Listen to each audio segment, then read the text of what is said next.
और शिवा की विभूतियों का वर्णन।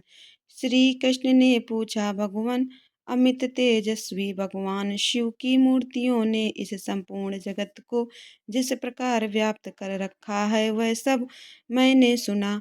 अब मुझे यह जानने की इच्छा है कि परमेश्वरी शिवा और परमेश्वर शिव का यथार्थ स्वरूप क्या है।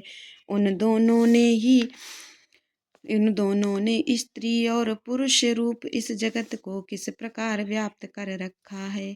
उपमन्यु बोले, देवकी नंदन, मैं शिवा और शिव के श्री संपन्न ऐश्वर्य का और उन दोनों के यथार्थ स्वरूप का संक्षेप से वर्णन करूंगा। विस्तार पूर्वक इस विषय का वर्णन तो भगवान शिव भी नहीं कर सकते।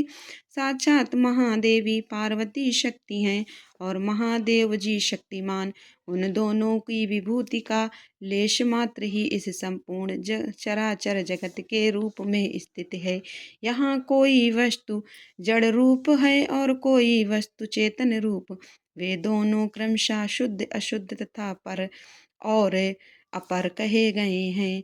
जो चिन्ह मंडल जड़ मंडल के साथ संयुक्त हो संसार में भटक रहा है वही अशुद्ध और अपर कहा गया है।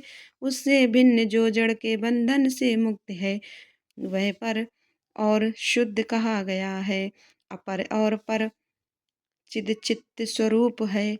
इन पर स्वभावतः शिव और शिवा का स्वामित्व है। शिवा और शिव के ही वश में यह विश्व है। विश्व के वश में शिवा और शिव नहीं है।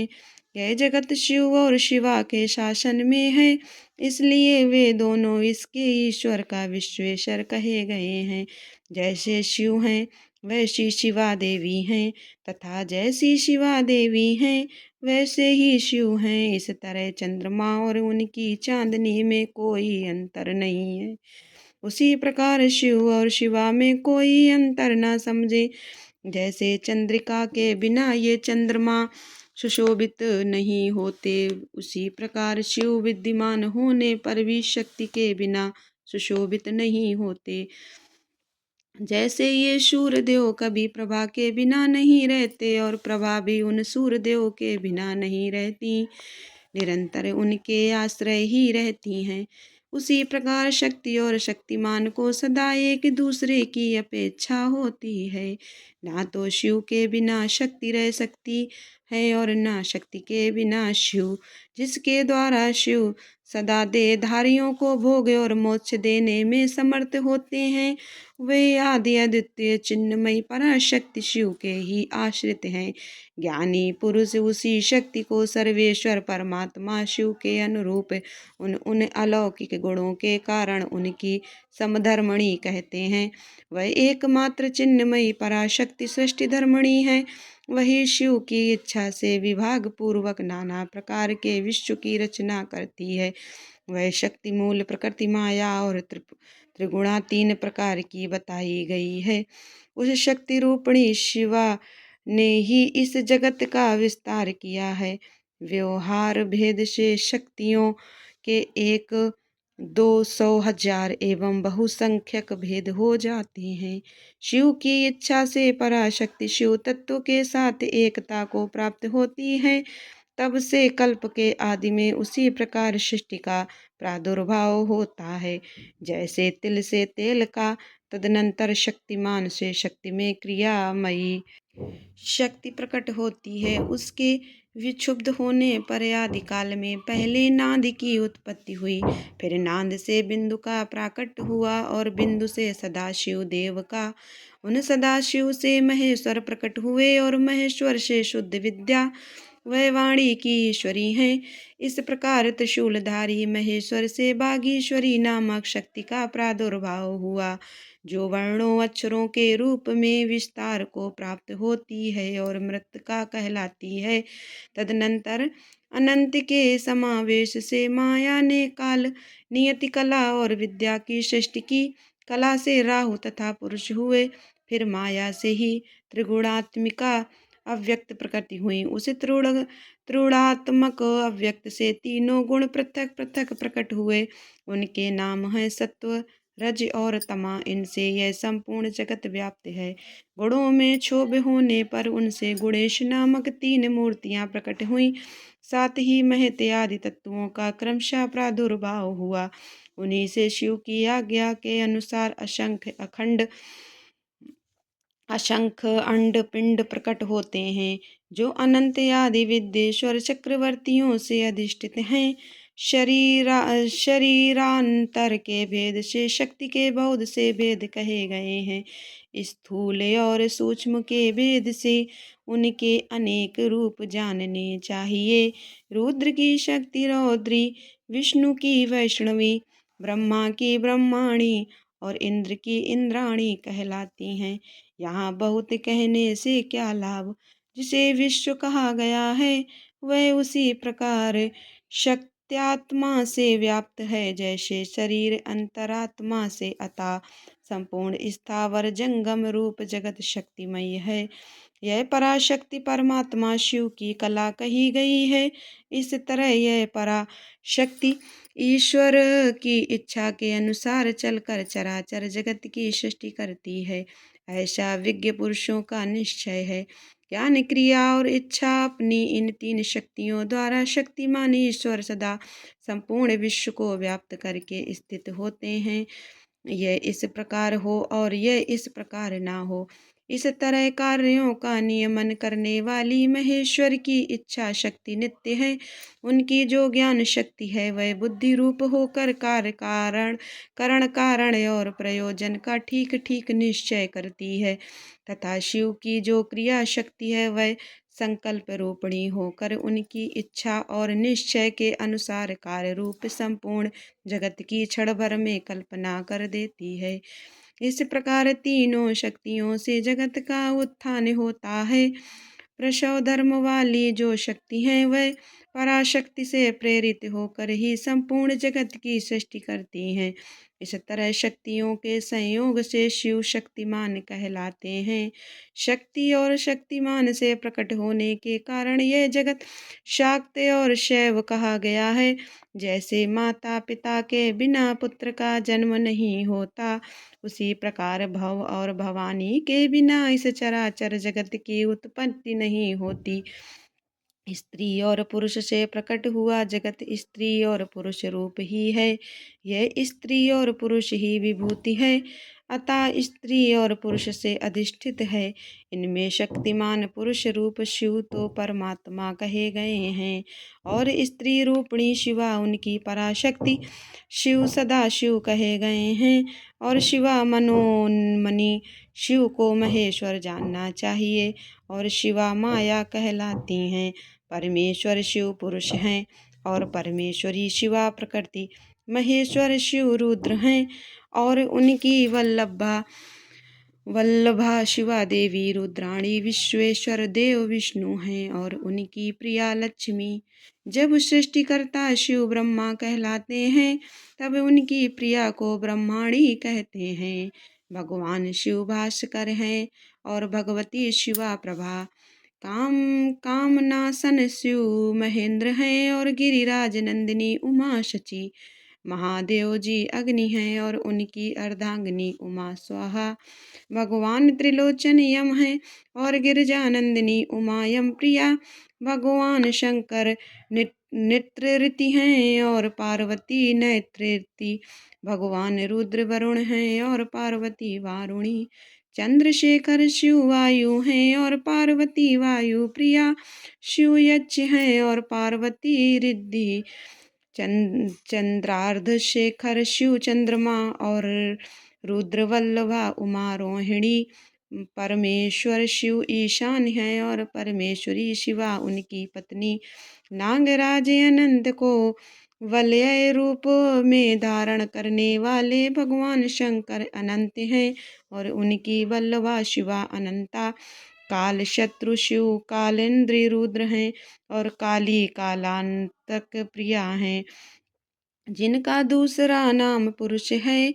ऐसे स्वयंभुव मनु के रूप में साक्षात शंभु ही हैं और शिव प्रिया उमा सतरूपा हैं। साक्षात महादेव दक्ष हैं और परमेश्वरी पार्वती प्रसूति। भगवान भवरुचि हैं और भवानी को ही विद्वान पुरुष आकुति कहते हैं। महादेव जी भृंगु हैं और पार्वती ख्याति, भगवान रुद्र मरीच हैं और शिव बल्लभा शंभूति। भगवान गंगाधर अंगिरा हैं और साक्षात उमा स्मृति। चंद्रमौली पुलस्त्य हैं और पार्वती प्रीति। त्रिपुरनाशक शिव पुलय हैं और पार्वती ही उनकी प्रिया हैं। यज्ञ विध्वंसी शिव क्रतु कहे गए हैं और उनकी प्रिया पार्वती शन्नति। भगवान शिव अत्रि हैं और साक्षात उमा अनसुईया। कालहंता शिव कश्यप हैं और महेश्वरी उमा देव महात्मा अदिति। कामनाशन शिव वशिष्ठ हैं और साक्षात संसार के सारे पुरुष हैं और महेश्वरी शिवा ही संपूर्ण स्त्रियां, अतः सभी स्त्री पुरुष उन्हीं की विभूतियां हैं। भगवान शिव विषयी हैं और परमेश्वरी उमा विषय। जो कुछ सुनने में आता है वह सब उमा का रूप है और श्रोता साक्षात भगवान शंकर हैं। जिसके विषय में प्रश्न या जिज्ञासा होती है उस समस्त वस्तु समुदाय का रूप शंकर बल्लभा शिवा स्वयं धारण करती हैं, तथा पूछने वाला जो पुरुष है वह बाल चंद्रशेखर विश्वात्मा शिव रूप ही है। वल्लभा उमा ही द्रष्टव्य वस्तुओं का रूप धारण करती हैं और दृष्टा पुरुष के रूप में शशिखंड मौली भगवान विश्वनाथ ही सब कुछ देखते हैं। संपूर्ण रस की राशि महादेवी हैं और उस रस का आस्वादन करने वाले मंगलमय महादेव हैं। प्रेम समूह पार्वती हैं और प्रियतम विश्वभोजी शिव हैं। देवी महेश्वरी सदा मंतव्य वस्तुओं का स्वरूप धारण करती हैं और विश्वात्मा महेश्वर महादेव उन वस्तुओं के मनतः मनन करने वाले हैं। भववल्लभा पार्वती बोद्धव्य करती हैं और शिशु शशिशेखर भगवान महादेव ही उन वस्तुओं के ज्ञाता हैं।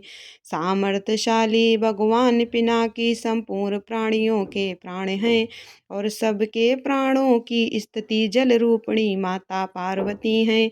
त्रिपुरांतक पशुपति की प्राणवल्लभा पार्वती देवी जब क्षेत्र का स्वरूप धारण कर हैं तब काल के भी काल भगवान महाकाल क्षेत्रज्ञ रूप में स्थित होते हैं। शूलधारी महादेव जी दिन हैं और शूलपाणी प्रिया पार्वती रात्रि। कल्याणकारी महादेव जी आकाश हैं और शंकर प्रिया पार्वती पृथ्वी। भगवान महेश्वर समुद्र हैं तो गिरिराज कन्या शिवा उसकी तटभूमि है। वृषभ ध्वज महादेव वृक्ष हैं तो विश्वेश्वर प्रिया उमा उस पर फैलने वाली लता हैं। भगवान त्रिपुरनाशक महादेव संपूर्ण पुल्लिंग रूप को स्वयं धारण करते हैं और महादेव मनोरमा देवी शिवा सारा स्त्रीलिंग रूप धारण करती हैं। शिव बल्लभा शिवा समस्त शब्द जाल का रूप धारण करती हैं और बालेंदु शेखर शिव संपूर्ण अर्थ का जिस जिस पदार्थ की जो जो शक्ति कही गई है वह शक्ति तो विश्वेश्वरी देवी शिवा और वह सारा पदार्थ साक्षात महेश्वर हैं। जो सबसे परे हैं, जो पवित्र हैं, जो पुण्यमय हैं तथा जो मंगल रूप हैं, उस वस्तु को महाभाग महात्माओं ने उन्हीं दोनों शिव पार्वती के तेज से विस्तार को प्राप्त हुई बताया है। जैसे जलते हुए दीपक की शिखा समूचे घर को प्रकाशित करती है, उसी प्रकार शिव पार्वती का ही ये तेज व्याप्त होकर संपूर्ण जगत को प्रकाश दे रहा है। ये दोनों शिवा और शिव स्वरूप हैं, सबका कल्याण करने वाले हैं, अतः सदा ही इन दोनों का पूजन नमन एवं चिंतन करना चाहिए। श्री कृष्ण, आज मैंने तुम्हारे समक्ष अपनी बुद्धि के अनुसार परमेश्वर शिवा और शिव के यथार्थ स्वरूप का वर्णन किया है, परंतु इयत्ता पूर्वक नहीं, अर्थात इस वर्णन से यह नहीं मान लेना चाहिए कि इन दोनों के यथार्थ रूप का पूर्णता वर्णन हो गया, क्योंकि इनके स्वरूप की इयत्ता सीमा नहीं है। जो समस्त महापुरुषों के भी मन की सीमा से परे हैं। परमेश्वर शिव और शिवा के उस यथार्थ स्वरूप का वर्णन कैसे किया जा सकता है, जिन्होंने अपने चित्त को महेश्वर के चरणों में अर्पित कर दिया है तथा जो उनके अनन्य भक्त हैं, उनके ही मन में वे आते हैं और उन्हीं की बुद्धि में आरूढ़ होते हैं। दूसरों की बुद्धि में वे आरूढ़ नहीं होते। यहाँ मैंने जिस विभूति का वर्णन किया है वह प्राकृत है, इसलिए अपरा मानी गई है। इससे भिन्न जो अप्राकृत एवं परा विभूति है वह गुहा है। इनके गुहा रहस्यों को जानने वाले पुरुष ही उन्हें जानते हैं। परमेश्वर की यह अप्राकृत परा विभूति वह है जहाँ से मन और इंद्रियों सहित वाणी लौट आती आती है। परमेश्वर की वही विभूति यहाँ परम धाम है, वही यहाँ परम गति है और वही यहाँ पराकाष्ठ है। जो अपने श्वास और इंद्रियों पर विजय पा चुके हैं, वे योगी जन ही उसे पाने का प्रयत्न करते हैं। शिवा और शिव की यह विभूति संसार रूपी विषधर सर्प के डसने से मृत्यु के अधीन हुए मानवों के लिए संजीवनी औषधि है। इसे जानने वाला पुरुष किसी से भी भयभीत नहीं होता। जो इस परा और अपरा विभूति को ठीक ठीक जान लेता है, वह अपरा विभूति को लांघ कर परा विभूति का अनुभव करने लगता है।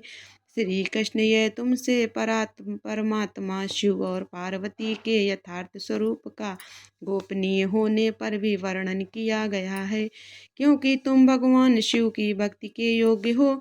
जो शिष्य ना हो, शिव के उपासक ना हो और भक्ति भी ना हो, ऐसे लोगों को कभी शिव पार्वती की इस विभूति का उपदेश नहीं देना चाहिए।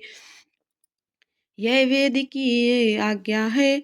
अतः अत्यंत कल्याणमय श्री कृष्ण, तुम दूसरों को इसका उपदेश न देना। जो तुम्हारे जैसे योग पुरुष हों उन्हीं से कहना, अन्यथा मौन ही रहना। जो भीतर से पवित्र शिव का भक्त और विश्वासी हो, वह यदि इसका कीर्तन करे तो मनोवांछित फल का भागी होता है।